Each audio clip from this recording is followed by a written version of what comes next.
लक्ष्मण व परशुराम संवाद का आनंद लेते हुए हजारों राम भक्त। 19 वर्ष से लगातार भारतीय संस्कृति पर आधारित रामलीला का मंचन हो रहा है। श्री लाल बंगला रामलीला कमेटी के तत्वाधान में 7 दिवसीय रामलीला का शुभारंभ चंद्रनगर पोखरपुर पार्क जगईपुरवा में आयोजित किया गया। आज तीसरे दिन धनुष यज्ञ व लक्ष्मण व परशुराम संवाद का मंचन किया गया। हजारों राम भक्तों ने आज धनुष यज्ञ परशुरामी में भाग लिया। इस बाबत रामलीला कमेटी के अध्यक्ष विनोद मिश्रा ने अपने संबोधन में कहा कि वह लाल बंगला में विगत 19 वर्ष से रामलीला का मंचन करते आ रहे हैं। आज दूसरे दिन धनुष यज्ञ का भव्य आयोजन किया गया, जिसमें चित्रकूट, लखनऊ, उन्नाव, फतेहपुर जिले से अच्छे कलाकारों का चयन किया जाता है। इस रामलीला ने कानपुर में एक अलग पहचान बना ली है। यहाँ पर भारतीय संस्कृति का पूरा ध्यान रखा जाता है। कांग्रेस युवा मोर्चा के प्रदेश महासचिव कनिष्क पांडेय ने कहा कि लाल बंगला में विनोद मिश्रा की टीम बहुत ही सुंदर रामलीला का मंचन कराती आ रही है। हमारा सौभाग्य है कि हम हर वर्ष इस सुंदर मंचन को देखने का सौभाग्य मिलता है। भगवान राम से हमको ये सीख लेनी चाहिए। वह अपने भाई का विशेष ध्यान रखते थे। पिता के वचन के लिए 14 वर्ष का वनवास चले गए। अपना दल के अध्यक्ष विजय चौरसिया ने कहा कि हम रामलीला देखने आए, उससे सीख लेकर घर जानी चाहिए। मर्यादा पुरुषोत्तम राम ने हमेशा बड़ों का सम्मान किया है। विनोद मिश्रा की टीम लगातार सराहनीय कार्य कर रही है। रामलीला से हम सबको संस्कार मिलते हैं। विनोद मिश्रा ने आए अतिथियों कनिष्क पांडेय व विजय चौरसिया को राम नाम का दुपट्टा पहनाकर स्वागत व अभिनंदन किया। आज लक्ष्मण व परशुराम संवाद का सुंदर मंचन का हजारों राम भक्तों ने आनंद लिया।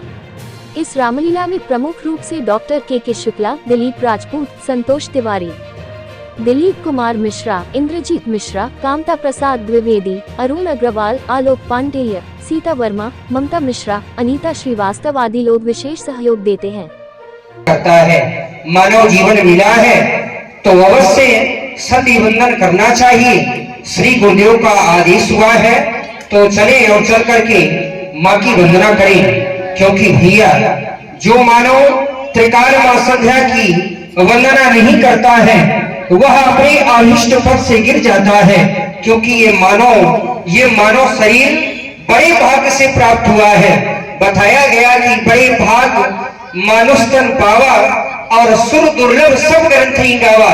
ये मानव शरीर बड़े भाग्य से प्राप्त हुआ है। इस मानव शरीर को पा जाने के बाद जिसने अपना परलोक नहीं बनाया, जिसने परमात्मा की प्राप्ति नहीं की, उसके जीवन में केवल पश्चाताप ही रह जाता है। शोक पड़त दुख पावई, सिर धुन धुन पछताए, काल ही कर्म ही ईश्वर ही मिथ्या दोष लगाए।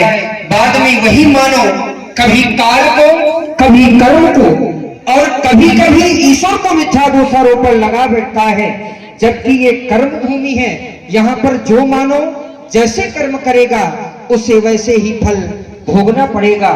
अवश्यमेव भोक्तव्यम कर्तम कर्म शुभाशुभम। ये कर्म भूमि है, यहाँ पर जैसे कर्म किए जाएंगे वैसे ही फल भोगने के लिए मिलेंगे।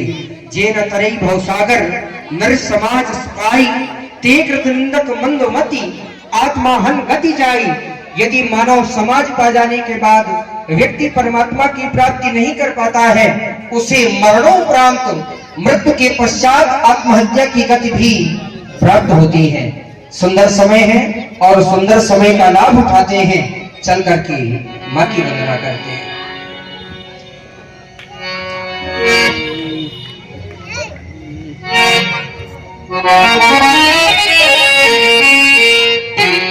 नित्य व्रत की भांति आज भी हमारा वंदन अभिनंदन स्वीकार करे माँ। संस्कृत की सिहारा ही है। अर्थात रही आज तक ऐसा कोई वीर पुरुष नहीं जन्मा जो परशुराम को सावधान कर सके। पर कौन कहता है मुझे पुकार, इधर रोकने पुनः पुकार, ये प्रेरणा देता उनको कौन, भाती लगती है क्यों मान, ये चमकता इसका भाग्य का हो गया था इसका तुलना से मदमाता क्यों मानो।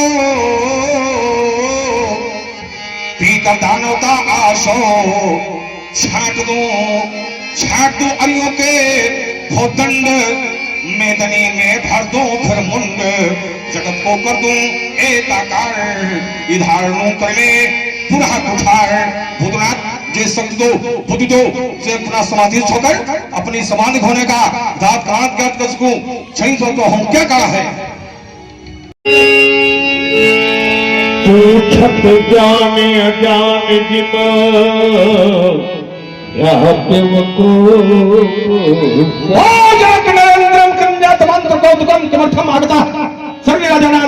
जाते एक भोपन आय प्रणाम के तुम से बेट रही है, पाए प्रेत तुम साता सीते पे बुला रही है, चलेंगे गुलशन के सुत विश्वामित्र भेंट भई है, ये देव मनीष जुड़े सभी के कारण फिर भई है सिर भट एक अनेकाने राजाओं के अनेक विशेष कारण कथताम कथताम कथताम। समाचार कही जनक सुनाए, यही कारण महीप सब आए, यही कारण महीप सब आए। इन राजाओं के आने का कारण मेरी बेटी एक समय का वृतांत है। कृपा कर्मा का आदेश सिया, चल पड़ी धनुष मख पूजन को, कर में अक्षत चंदन लेकर शिव आयुध के आराधन को, पहुंची जिस समय भाव भर। जो दुष्ट प्रवृत्ति के लोग थे, तो दुष्ट प्रवृत्ति के लोगों पर परशुराम जी ने अपना परशु चलाया है। तो दुष्टों पर फरसा चले, ये फरसे का सदुपयोग है। अत्याचारियों पर फरसा चले, ये फरसे का सदुपयोग है। पापियों पर फरसा चले, ये फरसे का सदुपयोग है। लेकिन यही फरसा साधु संतों पर भी चले, यही फरसा महात्माओं पर भी चले, यही फरसा ब्राह्मणों पर भी चले, तो ये सदुपयोग नहीं है, फिर ये दुरुपयोग है। और दुरुपयोग शब्द परशुराम जैसे महापुरुष के लिए उपयुक्त नहीं है। होता है ये तब दुरुपयोग, क्योंकि संसार में जो व्यक्ति आता है वो सदुपयोग भी करता है और दुरुपयोग भी करता है। जैसे ये शरीर है मनुष्य का, भगवान ने यह दिया है, तो इस शरीर का व्यक्ति सदुपयोग भी करता है और दुरुपयोग भी करता है। सदुपयोग कहने हैं तो आचार्यों ने प्रमाणित किया है कि देह धरे कर यह फल भाई, और भजिए राम सब काम बिहाई, ये सदुपयोग है। और राम जी को छोड़ करके काम की ओर ध्यान दिया जाए, ये दुरुपयोग है। और काम को छोड़ करके राम की ओर ध्यान दिया जाए, ये सदुपयोग है। धन है धन, और धन का व्यक्ति सदुपयोग भी करता है और दुरुपयोग भी करता है। धन है और धन यदि भगवान के प्रति समर्पित होता है तो आचार्य कहते हैं कि सो धन धन्य प्रथम गति जाकी, वो धन धन्य हो जाता है। तो ये धन का सदुपयोग है। लेकिन उसी धन से ठेके में सेवा होए तो ये दुरुपयोग है। कहने का अभिप्राय ये है, तो ये दुरुपयोग शब्द संसार के लोगों के लिए तो हो सकता है ये नहीं कह रहा, हो सकता है, लेकिन ये शब्द महात्मा जी के लिए उपयुक्त नहीं है। इसलिए अपनी घोषणा पर, अपने इस विचार पर एक बार पुनर्विचार करें, और जब पुनर्विचार करेंगे तो हमें लगता है कि महाराज जी को लगेगा कि सच में मेरे द्वारा जो प्रयुक्त वाक्य निकल गया है वो कहीं न कहीं से गलत निकल गया है। स्वामी जी प्रणाम। और महाराज जी बिल्कुल नहीं माने हैया नहीं, बिल्कुल नहीं कर होता, कोई संदेह नहीं है। एक बात बता दें भाव में, एक क्रोध का करना धनुष का टूटना है। हमने कहा कि और सब बोले बिल्कुल नहीं। तो मैंने चिंतन किया कि आखिर कुशलता क्यों नहीं है। तो हमने चिंतन किया तो हमें एक निष्कर्ष मिला। आचार्यों ने कहा कि जीव की कुशलता कब है, जीव की कुशलता कब, कहा जब लगी कुशल न जीव कहूं, सपने मन विश्राम, और जब लगी धजत न राम कहा शोक धाम तरी काम। जब तक भगवान का राम का जीव स्मरण नहीं करता, पूछत ज्ञान अज्ञान जिम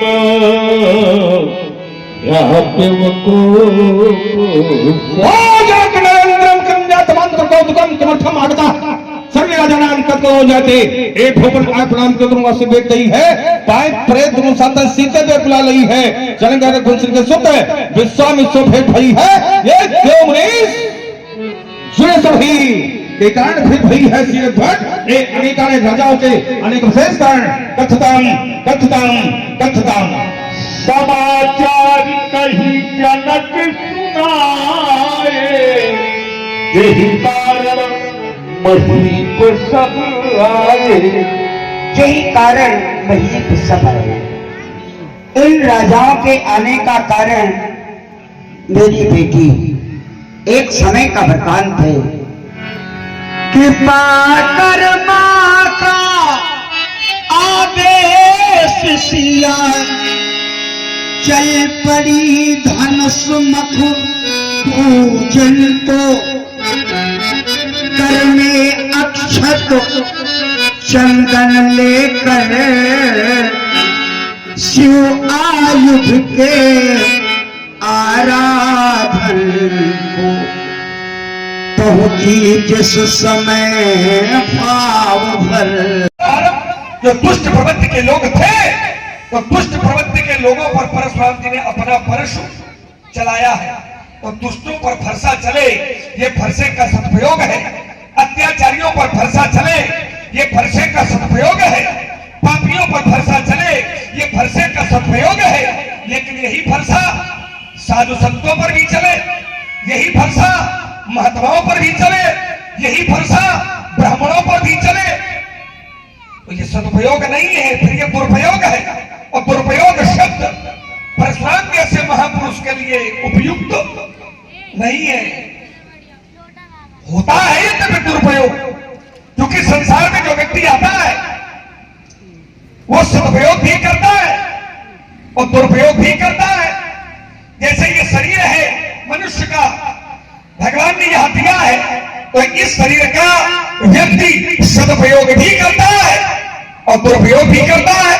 सदुपयोग काहे में है तो आचार्यों ने प्रमाणित किया है कि देह धरे कर यह फल भाई और भजिए राम सब काम बिहाई, ये सदुपयोग है।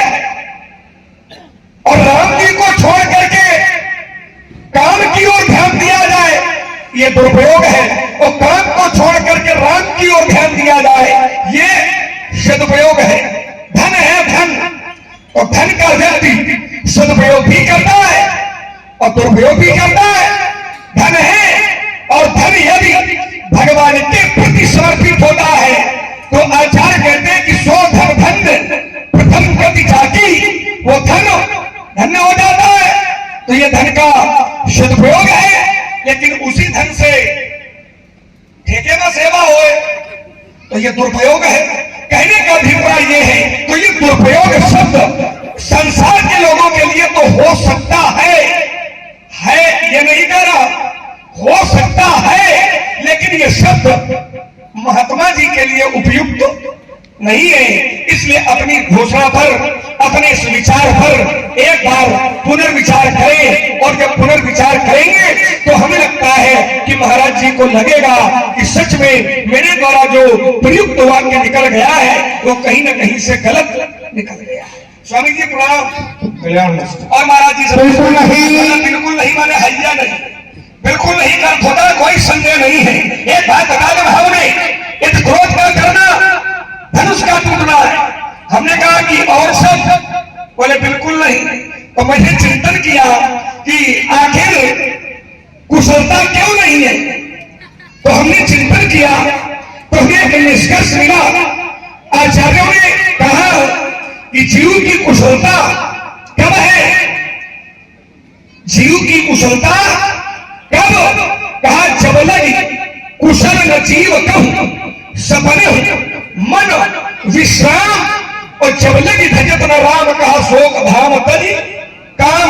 जब तक भगवान का राम का जीव स्मरण नहीं करता, लक्ष्मण धनुष टूटने पर प्रसन्न नहीं है, ये विरोध में है कि जय जयकार क्यों कर रहे, क्योंकि धनुष टूटने की जो ध्वनि हुई है इतनी कठोर हुई है कि उस कठोर ध्वनि को सुनकर के हो गए व्याकुल।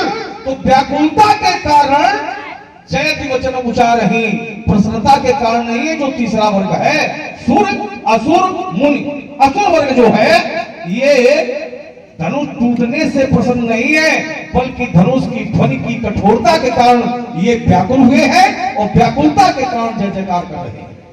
और नहीं तो अगर ये पक्षधर है तो वही जिनके लिए तुमने पढ़ा है जयति वचन उच्चार रही, तो वही जो वर्ग है वही उठ उठ पहिरी सना अभागे, जाता गाल बजावन लागे, ले छायसी का गो धनी बांधो न बालक गो, जो विवेक करे सहाई तो जीतो समर सही दो भाई। ये चर्चा कर रहे हैं। और आइए अगला बिंदु है, तुमने कहा कि आप तो मरे हुए राजाओं को मान रहे हो, क्योंकि समाज में यदि किसी व्यक्ति का सम्मान हो जाता है और सम्मानित व्यक्ति का उसी समाज में अपमान हो जाता है तो वो एक बार नहीं करोड़ों बार मरने के बराबर हो जाता है। तुम्हारा सम्मान किया गया, सब मंचन से मंच एक सुंदर विशद विशाल और मुनि समेत दो बंधुता बैठारे महिपाल, सबसे ज्यादा सबसे अधिक सम्मान तुम्हारा किया गया है। लेकिन वहीं पर तजौ आस हमारे प्रभु का है या फिर यहाँ बैठे हमारे माताएं बहनें, हमारे नन्हे मुन्ने साथियों का, पिता तुल्य हमारे बुजुर्गों का, उन्हीं सबका है। हम लोग उनके सामने एक बहुत ही छोटे उस पे हैं, तो मुख्य अतिथि ना कह के हम लोग तो आपकी इस कमेटी का एक सबसे छोटे सदस्य के रूप में यहाँ पे हैं। धन्यवाद देना चाहूंगा इस लाल बंगला रामलीला कमेटी का, जो वर्षों से यहाँ पे इस कार्यक्रम का आयोजन कराते चली आ रही है, और विशेष रूप से इस कमेटी के अध्यक्ष हमारे आदरणीय श्री विनोद मिश्रा जी का, उपाध्यक्ष श्री विक्रम सिंह पटेल जी का, विनोद शुक्ला जी का, श्रीकांत जायसवाल जी का, सुरेश पांडे जी का, ब्रजेंद्र तोमर जी का, सूबेदार तिवारी जी का, कांता प्रसाद द्विवेदी जी का, संतोष तिवारी जी का, अरुण अग्रवाल जी का, निर्लेश शुक्ला जी का, विनोद शर्मा जी का, अतुल पांडे जी का, सुशील यादव जी का, अंकित सिंह जी का, दिलीप मिश्रा जी का, लालजी यादव जी का, बीडी जायसवाल जी का, दिलीप राजपूत जी का, कमल सिंह यादव जी का, विशेष रूप से मुझे आमंत्रित करने आए हमारे छोटे भाई, बहुत ही प्रिय अनुज, हमारे अधिवक्ता साथी भाई इंद्रेश जी का, हमारे जिस तरीके से यहाँ पे ये लाल बंगला रामलीला कमेटी वर्षों से समाज में एक अच्छे उद्देश्य के साथ प्रभु राम की ये लीला आप लोग के बीच में उनके विचारों को किस तरीके से समाज को अच्छे रास्ते पे ले जाया जा सकता है, इसको लेकर निरंतर ये कमेटी काम कर रही है। उसी तरीके से यहाँ पे बहुत लंबे समय से हमारे बहुत ही युवा लेकिन तजुर्बे में बहुत ही तजुर्बेदार हमारे शिवाकांत दीक्षित जी भी यहाँ पे मौजूद है, जो वैदिक उत्थान सेवा समिति के नाम से एक बहुत बड़ा आयोजन प्रतिवर्ष करवाते हैं। उनका भी मैं हृदय की गहराइयों से यहाँ पे स्वागत करता हूँ। प्रभु श्री राम और इस बहुत ही हसीन जो यहाँ पे इस समय उनकी जो लीला चल रही है उसके बीच में कोई बहुत लंबा विघ्न न डालते हुए बस आप सभी से एक ही कामना करना चाहेंगे कि जिस प्रकार से प्रभु राम ने कभी अपने अनुयायियों में, अपनी जनता में, अपने लोगों में, कभी समाज में किसी को ऊंच नीच भेदभाव इसमें नहीं बांटा, तो ये हम लोग का भी दायित्व है कि हम लोग मानवता को आधार बनाते हुए एक दूसरे के साथ, एक दूसरे के सुख दुख में, एक दूसरे के लिए सारी कुरीतियों को किनारे कर कर हमेशा एक दूसरे के साथ खड़े रहें। चाहूंगा आने वाले वर्षों में भी ये कमेटी इसी प्रकार से और अच्छे कार्य करते रहे और हम लोग जैसे छोटे सदस्यों को भी मौका मिलता रहे कि यहाँ पे आकर इस कमेटी का हम लोग किसी भी रूप में अगर सहयोग कर पाए तो सहयोग कर लें। बहुत बहुत धन्यवाद। भी भजन करता है, रामलीला कमेटी के जितने भी कलाकारगण हैं सभी के चरणों में नमन करते हुए विगत कई वर्षों से ये रामलीला जो लाल बंगला रामलीला समिति है, हमारे इतना सुंदर और अद्भुत कार्यक्रम को लगातार कई वर्षों से हमारे बड़े भाई जो समिति के अध्यक्ष हैं श्री विनोद मिश्रा जी के नेतृत्व में करती चली आ रही है। और ये मेरे लिए बहुत गौरव का विषय है कि हर वर्ष मुझे आने का अवसर प्राप्त होता है। ये हम सबके लिए, सभी संपूर्ण क्षेत्रवासियों के लिए बहुत सौभाग्य का विषय है, क्योंकि ऐसा पवित्र पावन मंच में आना हम सबके लिए बहुत ही सौभाग्य का विषय है। ये क्षेत्र हमारा, ये दल की ये धरती पावन हो जाती है। और हम लोग तो माँ गंगा जी के तट में रहते हैं, बाबा सिद्धनाथ जी की शरण में। तो प्रभु श्री रामचंद्र की रामलीला लगातार कई वर्षों से चल रही है। लेकिन मैं ये जरूर कहना चाहूंगा कि रामलीला केवल हम देखने यहाँ ना है कि हम आज धनुष भंग का कार्यक्रम देख रहे हैं। हम अपनी राम प्रभु श्री रामचंद्र जी की जो विचार है, उनकी जो संस्कार है, वो भी हम अपने साथ अपने घर पे जन जन तक लेकर जाएं, अपने घरों तक लेकर जाएं। और इतना सुंदर और अद्भुत कार्यक्रम के लिए मैं पुनः आप सभी को बहुत बहुत शुभकामनाएं देता हूं, बहुत बहुत धन्यवाद, आभार व्यक्त करता हूं। मैं अपने आरजी एकेडमी विद्यालय परिवार की तरफ से, मैं जिस पार्टी में अपना दल, उस पार्टी का राष्ट्रीय अध्यक्ष युवा मंच हूं, मैं उसका अपने पार्टी की तरफ से मैं आप सभी को बहुत बहुत शुभकामनाएं देता हूं। बोलो सियापति रामचंद्र की, पवन सुत हनुमान की। और पूरी समिति के लिए जोरदार तालियां, आए हुए सभी सम्मानित अतिथियों के लिए जोरदार तालियों के साथ अभिनंदन करें। जय श्री राम। रामलीला कमेटी में आए, यहाँ की जनता को क्या संदेश देना चाहते हैं? हम लोग यही चाहेंगे कि जो यहाँ की कमेटी का उद्देश्य है कि समाज का हर वर्ग, हर जात, हर धर्म एक दूसरे के साथ, एक दूसरे के कष्ट में या एक दूसरे की खुशी में पूरी शिद्दत से मानवता को आधार बनाते हुए एक दूसरे के लिए खड़े रहे। यही संदेश के साथ हम लोग यहाँ पे, यही कमेटी भी यही संदेश देना चाहती है, यही मैं भी संदेश देना चाहता हूँ। Thank you.